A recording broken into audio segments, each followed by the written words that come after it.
The best beginner deck in OP09, Purple Monkey D. Luffy. Because this guide is for the new and beginner players, before we start I would like to explain you some basic ideas in One Piece card game and why do I think you will benefit the most, starting with this leader. If you played any card games before, you probably already heard about the triangle of aggro, tempo and control, but today, for the purpose of the guide, I would like to focus on tempo exactly, because it's one of the most important aspects in One Piece card game. Understanding tempo is very crucial in One Piece card game, because one weak turn might put you so much behind that you cannot come back in the game in any way later. By definition, what we understand as tempo is creating any advantageous board state for ourselves using the resources that we have. One of the very good examples in the current meta is Doflamingo leader that is utilizing cards like Jinbe for creating the early tempo for himself. And not to make it too complicated, because guide is about Purple Luffy, we can play card that is Jinbe for 4 Dawn, and by his effect he brings another 4 cost to the board. So how we created tempo here? By paying just 4 Dawn for one character, we bring to the board 2 characters with the same cost. So instead of providing one character of cost 4, we have 2 of them, so we saved 4 Dawn with this one simple card. But in exchange we have 1 card less in our hand, so we are investing hand to create a tempo on board. And why it's important for Purple Luffy is because we also have a card that generates tempo for us, and that's Luffy Taro. The difference is it costs 7 Dawn, but once we play him, on play effect, by returning 1 Dawn, we can play 1 purple Straw Hat type character card with a cost 5 or less from our hand. So as we can see, in purple color we also have cards that generate tempo by creating board advantage, cheating the character on board. Another important thing about tempo and playing One Piece card game is playing on curve, and because of that, back in a day we were recommending the Katakuri leader as the best for the beginner, because yellow deck allowed us to play a lot of threats on curve without too much thinking how to invest our Dawn. So playing on curve means that for any Dawn amount that you have, you will play the most expensive character. So let's say I have 1 Dawn, I will play Pudding to Search. Then the next turn I will have 3, I will play Spero, 5 Gedatsu, 7 Lin, 9 Yamato, and then Chain Big Mom, GG. So that was really simplified game plan for the yellow leader back in the day, and the same was true if we go second and we start with 2 Dawn. We always had 1 extra Dawn to attach for leaders effect, so not too much thinking about Dawn investment. The whole thinking was about what was going on the field. And the same is true for the Luffy. I will explain it in a bit why it's relevant, but the lesson here is that for some decks playing on curve is really good. Like here we have 3, 5, 7, 9 and then 10 Dawn turns already predefined the best place for those turns. The only downside is that they are really predictable to your opponent, but we will touch on that in a moment. Another important lesson to understand in One Piece card game is that life is the resource and how to build an advantage. Back in the day we had this really oppressive leader, Edward Newgate, that had 6 life, 6000 power, and his effect was adding the top life card to your hand. And at start it wasn't so appreciated, but later One Piece players realized how powerful it is. If you have 6 life at start and you are taking life every turn, you are building huge advantage in hand. And back in the day we didn't have the cards like Pudding to hate the hand of the opponent. So you had really big leader that was gaining resources regardless what you do. You couldn't even starve him like we do with some leaders nowadays, because his leader's effect was getting him resources regardless. And this has really good correlation with the Purple Luffy, because our leader's effect is that we can add a card to our hand. So we are deciding if we want to take the life. Maybe we are playing some matchups that are starving us, like Nami, maybe Enel. This tactic is invalidated because you can decide to take the life and ramp a Dawn that we will speak in a moment. But the lesson here is that the Luffy's effect is even better because you are deciding when you are getting the resources from your life to build the hand advantage. And now, to sum up all the knowledge that we learned, I would like to show you why this leader is so strong using all the examples that we just discussed. So let's say I have Shanks and I have Purple Luffy. If we are going first, we are starting with 1 Dawn, nothing spectacular, and then our opponent goes into 2 Dawn turn. Also quite standard openings. And then we have our second turn. We add the usual 2 Dawns, so we are at 3. But what happens now if we use the leader's effect? We generate already the advantage of 1 card into the hand and 1 additional Dawn. So we just created the situation where if we have 4-cost character to play, even though we were going first, we are playing 4-cost character before our opponent even can play their own 4-cost character. So back to the turn of our opponent. Now they get 2 Dawn. They are at 4, they can do their stuff, and back to us. So our character can already attack. We get again 2 Dawn, and we are at 6. But again, if we are able to use our leader's effect, another card to our hand, and another Dawn. So now we can spend all 7 Dawn to play some really strong character on curve, like we just discussed, when our opponent is still at 4 Dawn. So we are at 7 when their previous turn was on 4, and even when we go back to the opponent's turn, they will just go into 6 Dawn turn. So we are already 1 Dawn ahead. So this approach of Purple Monkey D. Luffy, back in the day it was called PCP, so Perfect Curve Purple, because the next turn, take a look what is happening. We already have the next 2 Dawn. So we have 9 Dawn total when our opponent just had 6. If we really want to, we could even pump once again to generate the advantage, but need to be careful with the life, and then you are at full 10 Dawn. So we speed up the process of getting really important resource that is Dawn to play our characters on curve if we have some powerful characters to play. And this is something that I would like to discuss now. How are we building this leader to utilize the resources we just presented as good as possible? So for building Purple Luffy, we will utilize really strong going first curve, so what we just saw, 4 into 7 to have really strong early game and generate a lot of tempo on board. Let's start with the consistency and the main theme of a deck, and this is the Trafalgar Searcher.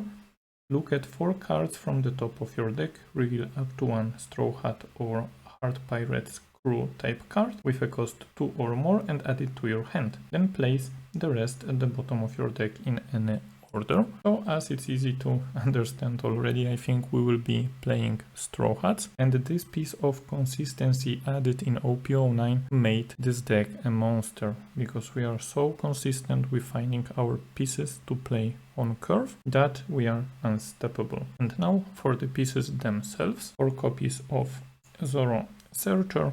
This time we can look at 5 cards and reveal 1 Purple Straw Hat. Nothing surprising here, and we add it to the hand, rest to the bottom. But what is even more important, we are utilizing the 4-cost 6000 power stat line, so the strongest stat line that we currently have a game, so-called vanilla stat line. Obviously, because we have the effect, we don't have any counter power, but that's okay, because Zoro will draw us a card, and most of the time it's the best card to play on turn 2. But even though we have a searcher, it might not be so easy to find Zoro always for your second turn. So for consistency I play another 4 cost, and this is Hitokiri Kamazo. The main thing about this card, it's 2k counter, 4 cost, only 5000 power, so not so strong, but we play him for the effect in the current meta. When a Dawn card on your field is returned to your deck, KO up to one of your opponent's characters with a cost 2 or less. So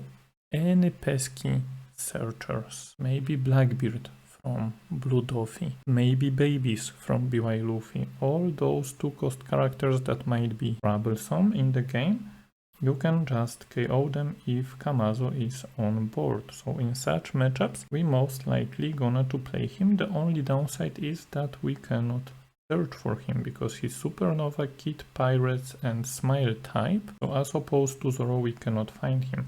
But in this way, we have 8 copies of really strong 4 cost characters in a deck that we should be able to play on our second turn, going first, either by searching with low for Zoro or manually drawing them either from the deck or from the life. Our next tempo spike is the main character of this deck, and this is 7 cost Luffy Taro for the cost of 7 and Dawn -1. We can play up to 1 purple Straw Hat crew type character card with a cost of 5 or less from our hand. And in the deck we have a lot of targets, but most of the time if we are playing on curve, the main target will be either Zoro or another card that we are playing in 4 copies, and this is 5 cost Sangoro. Sangoro, 5 cost 6000 power character, so again very strong stat line. When attacking once per turn, if you have 8 or more Dawn cards on your field, draw 1 card. And this is really nice synergy because we play Luffy for 7, we return 1 Dawn, play Sangoro, and we already developed 12 Dawn value on board for the cost of 7 Dawn. And the next turn we will be back at 8 Dawn, so we already can start attacking with Sangoro to draw a card. Very nice engine, and most of the time I prefer to play Luffy Taro together with Sangoro to start this engine going, start drawing cards, and maybe force our opponent to attack into Sangoro that is 6000 power. So virtually we are making our leader 6000 power by forcing opponent to attack into him. Obviously, just with 4 copies of Luffy Taro in a deck, we cannot expect to always have the perfect combo pieces, or sometimes we need some follow-up turn because we will be at 8 Dawn. Maybe we don't need to take another life to ramp into 9 Dawn total to play some bigger characters. Maybe we want to play 7 cost character again.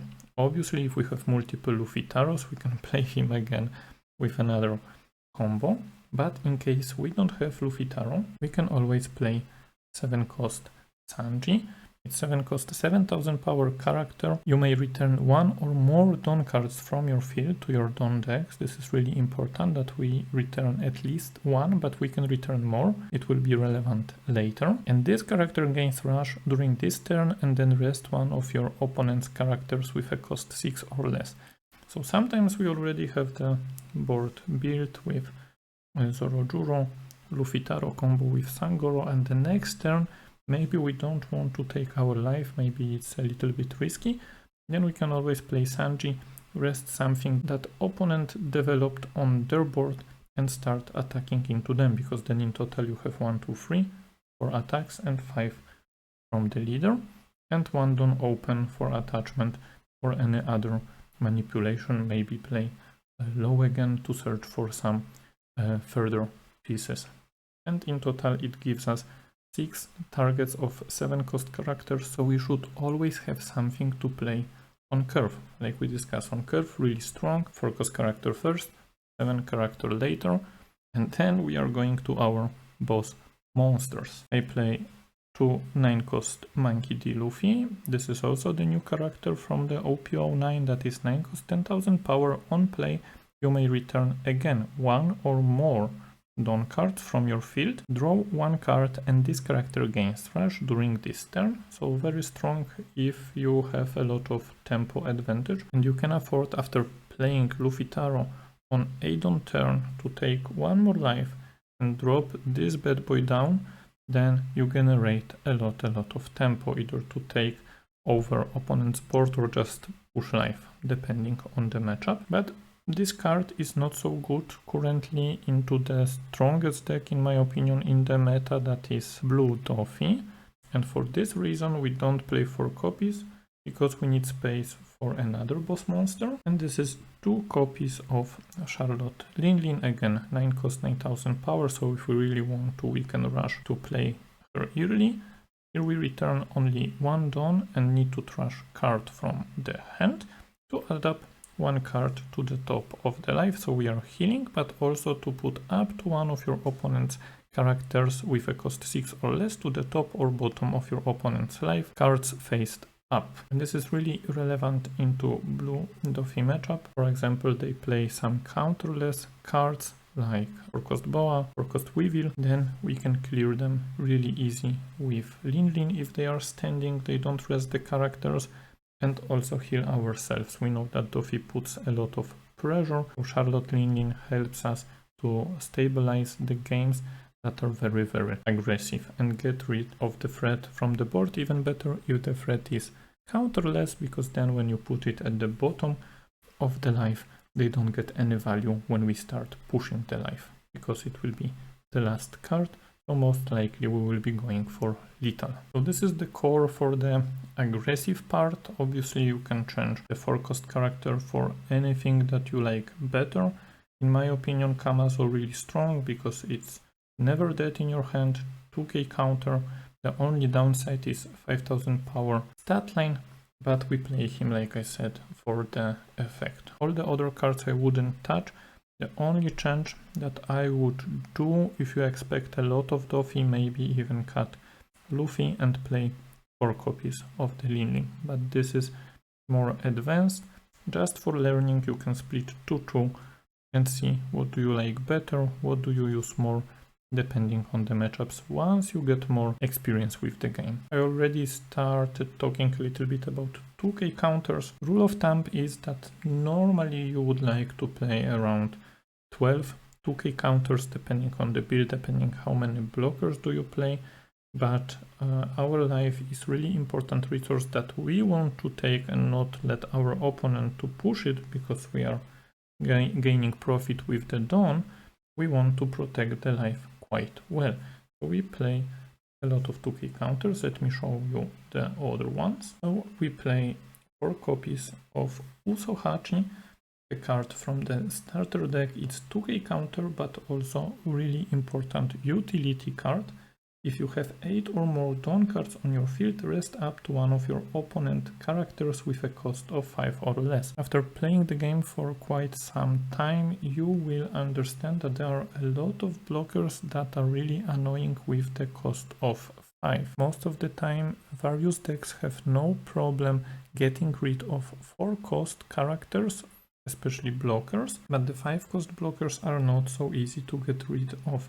And here comes Usohachi, that we can always use for free Dawn to rest the blocker, just to push life for the lethal to win the game. So very nice utility card, because you can either use him for pushing or just as a 2k counter. Another 2k counter that I play is 6 cost Sanji from OP07, and this card is really interesting because it's 6 cost 6000 power character, 2k counter.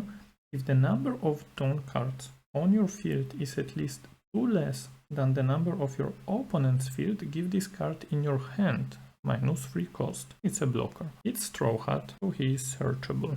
You cannot normally play him from Luffy Taro, because Luffy Taro can only play 5 or less, and here we have 6. But if you are able to create a situation when you have 2 less Dawn than your opponent, then he becomes free in your hand, and then you can play him from Luffy Taro or by yourself by paying 3 Dawn.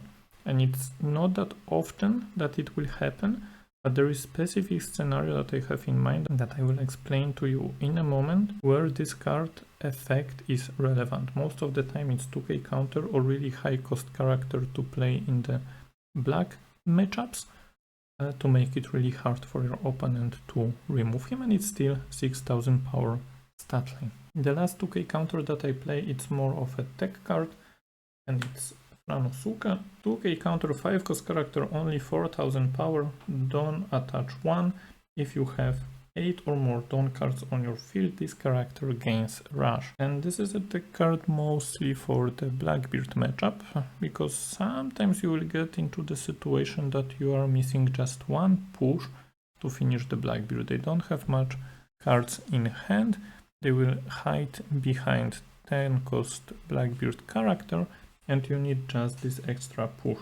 And the Rush from Frankie is not the on-play effect like Sanji, it's only by attaching the Dawn. So something really spicy that you can catch some Blackbeard players off guard, but you can play any other card that you like in place of the Franosuke. This is just the card that I'm playing for now in respect to the Blackbeard matchup. And as you can already see, we are really aggressive with this deck, but once you play One Piece a little bit more, you will understand that even though we have limited space on board, up to 5 characters, after you have such explosive early turns, it's really good to protect your characters or your leader life, because depending on the strategy, your opponent can start pushing either your life or try to clear your characters, and really effective way to prevent them is not always with your hand cards or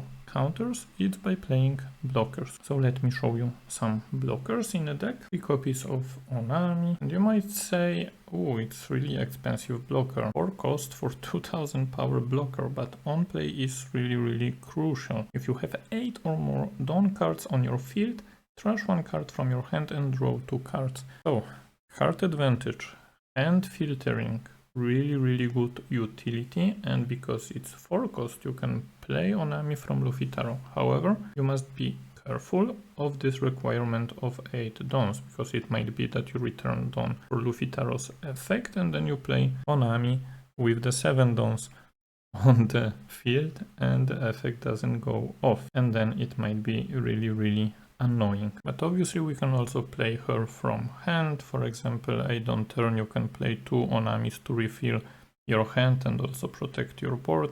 Many different possibilities. We will speak a little bit more about it later in the tips and tricks section. The next blocker that I'm playing is 2 copies of Nico Robin. Just a simple blocker to cost 2000 power, but really crucial in some matchups because it's a 2 cost. For example, you can play her on your turn number 1 if you go second against Doflamingo to block the 7k swing to play around Pudding. This is just one example. Later in the game, 2 Dawn is really easy to pay and match in between our characters. 10 Dawn turn you can play 2 4 cost characters and 1 2 cost, again blocker, to protect the board state. Really cheap and really annoying because it's Straw Hat, again searchable, can play from Luffy Taro, many different possibilities to utilize this really helpful blocker. And in case everything fails, we have some really nice card, I think the most broken event in the game currently, and this is 1 cost Gum Giant. The 1 cost event, you return 2 Dawn, trash 1 card from your hand. If your leader has Straw Hat crew type, up to 1 of your leader or character gains plus 4000 power during this battle. Then draw 2 cards. So this card is basically free except for the cost, because even though we are losing 2 cards from our hand, from the effect we draw 2 cards again, so we just use the very powerful counter just for 1 Dawn, and apparently we have 2 cards back, and because we are trashing 1 card of our choice, we can get rid of some brick. Maybe we don't need Luffy anymore, maybe we don't need Zorojuro or any other card that doesn't provide us much benefit in a current situation, and we protect either character or leader. Broken card, one of the best cards in a deck, for sure the best purple event currently. And what is really important to note here that I wanted to present you is that it has really good synergy with this Sanji. And why is that? I will show you in the tips and tricks section at the end of the video. And now for the remaining 6 slots in a deck, I have some cards that help with our going second curve. Sure, we are amazing when we go first, but we need to understand that sometimes we will lose the dice, so we need some backup plan when we are going second. And this backup plan is one of the best blockers in a purple color, and that's used as Captain Kid from OP09. 5 cost 6000 power blocker. Your turn, when a Dawn card on your field is returned to your Dawn deck, add up to 1 Dawn card from your Dawn deck and set it as active. Powerful turn to play, going second for 5 Dawn.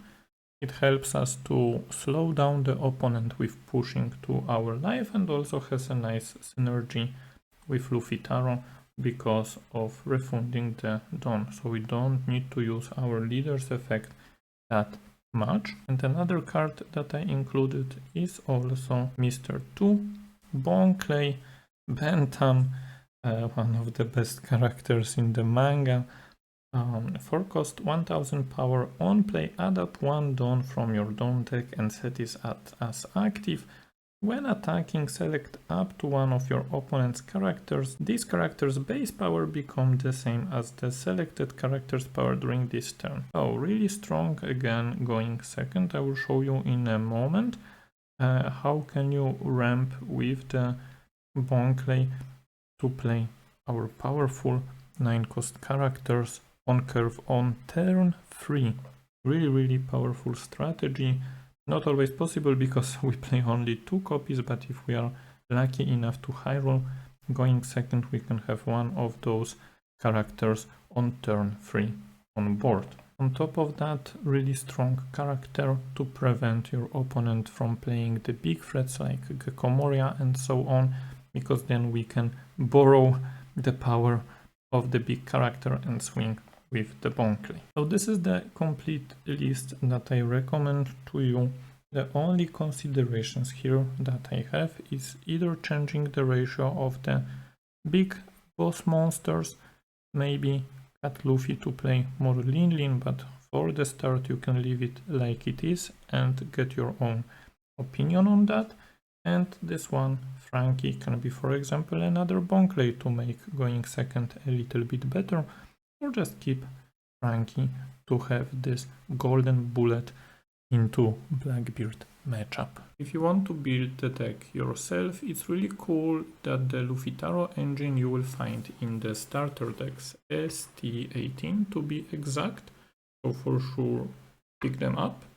If they are not available or the price is not attractive to you, then you can obviously always buy the singles from this deck. But what is worth noting, they come together with a booster pack inside from PRB set, so it's always a little treat, but maybe you can find the cards alone cheaper because of that. And now we can move to the general game plan, how we want to play our turns and some tips and tricks. So now for the game flow, like already said, we want to go first if possible, so let's speak about this curve. And for the mulligan, when we are going first, it's really important to have a 4 cost character.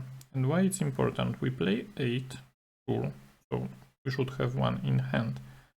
But if we miss 4 cost character on our second turn, then it's really bad for our tempo that we already learned, because we don't play anything meaningful early and our whole advantage of getting more done than the opponent goes to nothing. Obviously the second important card is either Luffy Taro or Low, because Low helps us to search for the Luffy Taro pieces, or Luffy Taro itself, and Luffy Taro is our next turn to be played. But let's see how it goes. Let's say we have like perfect hand and we will be going first.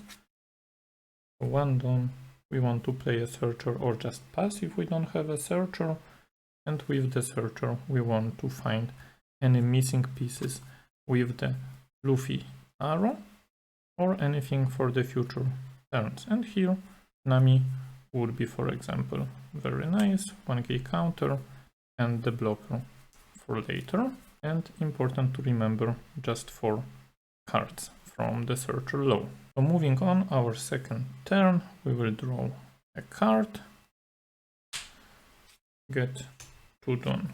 And here the magic happens, we swing at our opponent for 5, they expect it, and then we activate leader's effect to draw yet another card and ramp a done.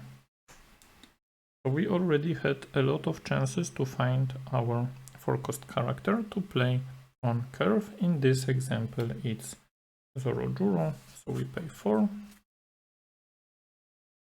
and we search 5 this time. And we can pick whatever we need. If we need more pieces for Luffy Taro, we will pick them first, but if not, we can prioritize any other pieces. Here we saw the 3 events and a 2k counter. The event we are not going to use anytime soon, so we can pick 2k counter here just to stop some aggression if needed.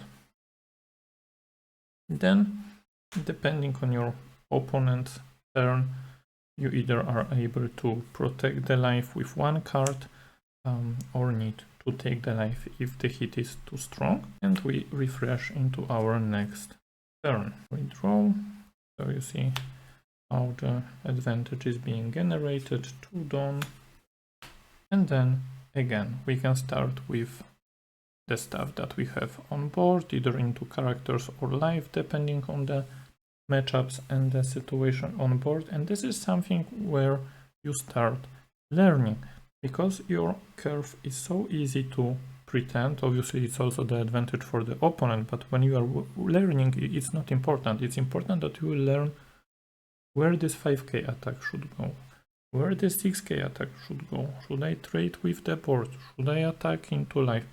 You will see all those little advantages from the tempo that you are generating.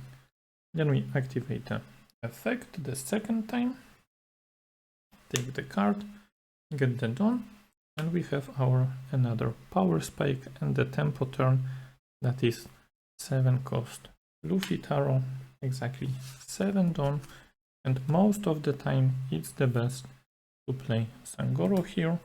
If there is no Sangoro, then Zorojuro. If there is no Zorojuro, then any other 5 cost or less target. Obviously we need to return 1 done, so the next turn we will be at 8. And then again, depending how your opponent will play, you might need to counter for the life, maybe counter for Zorojuro. And here a small tip from the fundamentals level: if your opponent is attacking into Zorojuro, it means that automatically your leader becomes 6000 power, so it should be easier to defend. Maybe use a 2k counter here and then also stay healthy in this way. So not only we are able to use the effect 1 more time if we want to, we also have 3 characters on board now ready to strike. Going into our turn, we will be at 8 done, as I already said. So first draw, then we add up the done. And 8 done is really interesting turn. If we would have another Luffy Taro, obviously we can play him. If we would have 7 cost Sanji, we can play him if we need that much aggression. But most of the time what I like to do is swing with Sangoro first, because we are still at 8 done. So we draw a card from the effect, from the Sangoro, and get more information what we have in hand. And now at 8 done we have some choices. We can obviously protect our board if we swing with everything, and maybe we think that we don't have enough counter in hand. Then for the 8 Dawn we can play 2 times Onami and then filter our hand with the effect because we are at 8 Dawn. Next turn we go to the 10 Dawn and our hand is prepared. If we want to get even more aggressive, maybe our opponent took some of those hits if we were going into life and is now at 0, then no problem. We can use leader's effect, get one more extra Dawn, try to push them. And what is really cool about the Luffy Crusher is that once we return the Dawn, we draw a card. So he replaces itself. And this is just simple math at this point. You can just count if you have enough to defend the board, if you have enough to stay alive. And then you make your 8 Dawn decision based on that. You decide yourself and start learning this way. If you need more defense, with Onami maybe. If you have enough plays to play Luffy Taro or 7-cost Sanji. Or if you want to push a little bit more, ramp one more time and push with the Monkey D. Luffy Rush, or maybe play the Big Mom, heal and trash one card, but remove one threat from the opponent's board. So this is the thing that helps you learn, that you don't really need to think about your plays until the 8 Dawn turn, because you play on curve your threats, you see how opponent reacts, you have enough hand cards to react accordingly, either defend your life or your characters, and then adjust your gameplay and get additional knowledge about the game without stressing too much. Should I attach the Dawns? Should I not?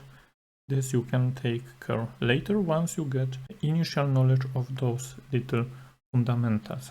They are attacking into Zorojuro, so my leader is now 6000 power. Maybe it's worth to counter him. Maybe even if we need to use 2 cards to counter, maybe it's beneficial because rest of the characters of your opponent are 5000 power and they will need to invest more Dawn to threaten the Zorojuro. And here I have one situation that I wanted to highlight to you, that you might have a good use of this Sanji. Might be niche, but might be useful and something to learn here, how the interaction goes. So let's say I'm at 10 Dawn, my opponent is at 10 Dawn. My turn, let's say, will be swinging with leader, swinging with Luffy Taro. And let's say I want to clear something from the field or maybe push a little bit more, and I play this Sanji for 7 Dawn, okay? So 3 Dawn left and 7 Dawn tapped. And here comes the interaction. You may return 1 or more Dawn cards. Normally it's mostly used by the Purple Black Luffy leader, but we can also use it with this Sanji. If we are both at 10 Dawn, I already tapped 7. I can return 2 of them instead of 1 to essentially go down to 8 Dawn. Now obviously we have rush, we can rest something, attack, no problem.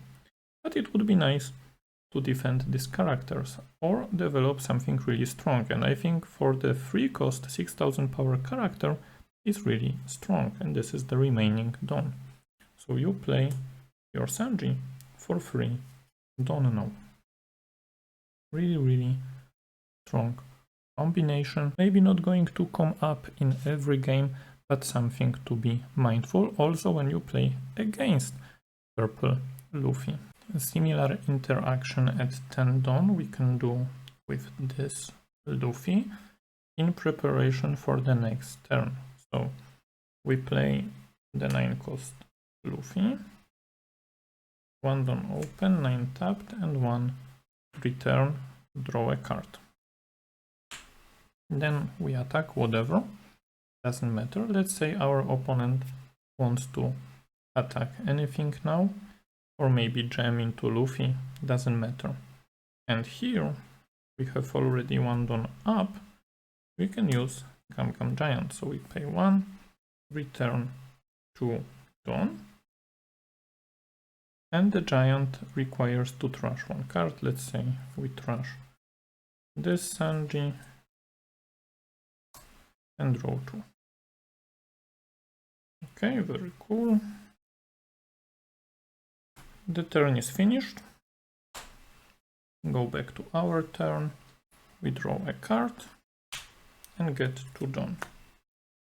And now we are at 9 Dawn, 1 Dawn in a deck.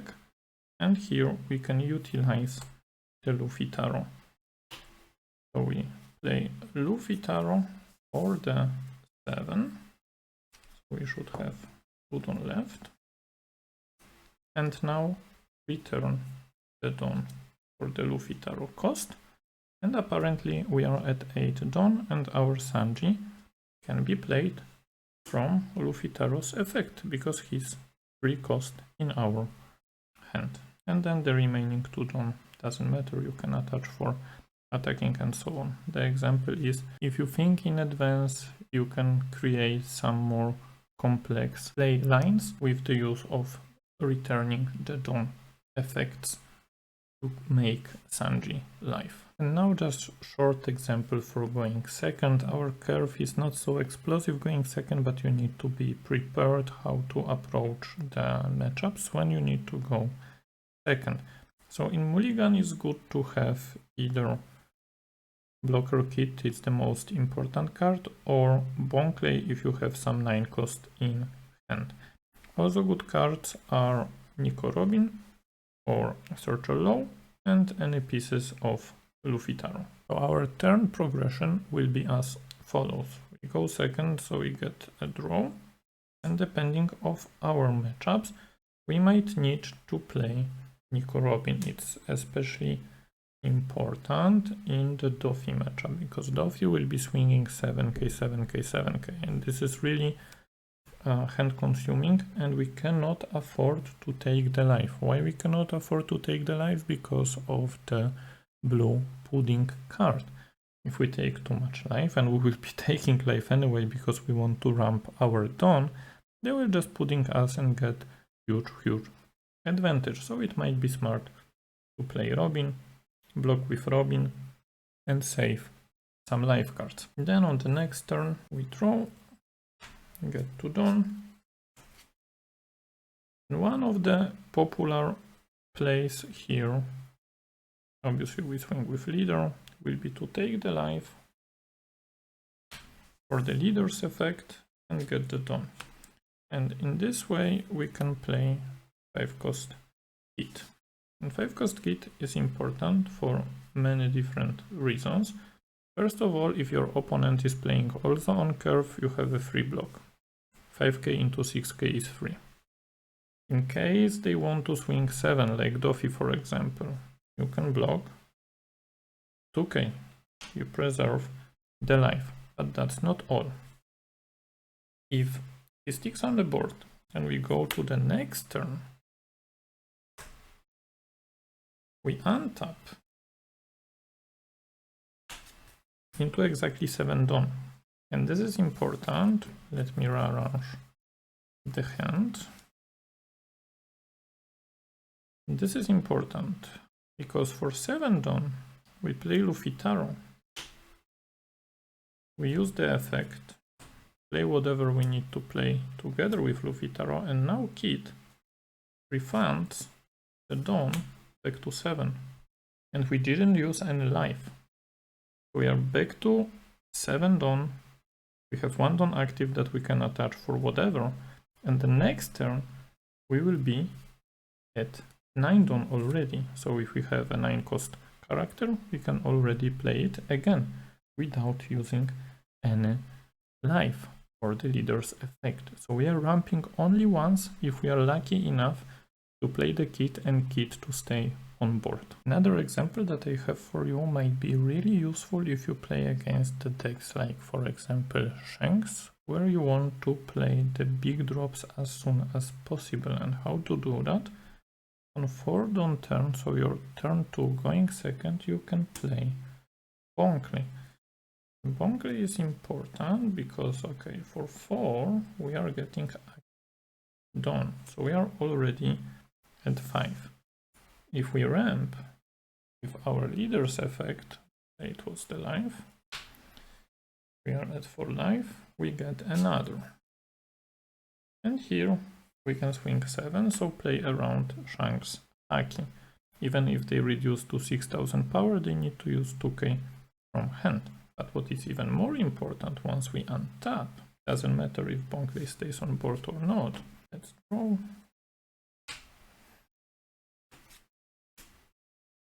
Our turn 3, 2, 4, 6, 8 done. If I use the leader's effect now, I'm at 9 done. And it means that I can already play the big guy. Return the dawn, draw. And I start punching. Maybe it's not so relevant with this build because we play only 2 Monkey D. Luffy and 2 Bonkley. But if in your testing you decide to play more Monkey D. Luffy, maybe more Bonkley for this going second curve, then you can have this really powerful combination. And now imagine the next turn you are 10 done without any additional life investment. If you have another Luffy, then play another one and another one and another one. Very powerful. And that's it for today. Let me know in the comments below, what do you think about Purple Luffy as a leader? Is it a good start for the new and beginner players, or maybe you have some better ideas? Thank you for watching, see you in the next video, bye bye!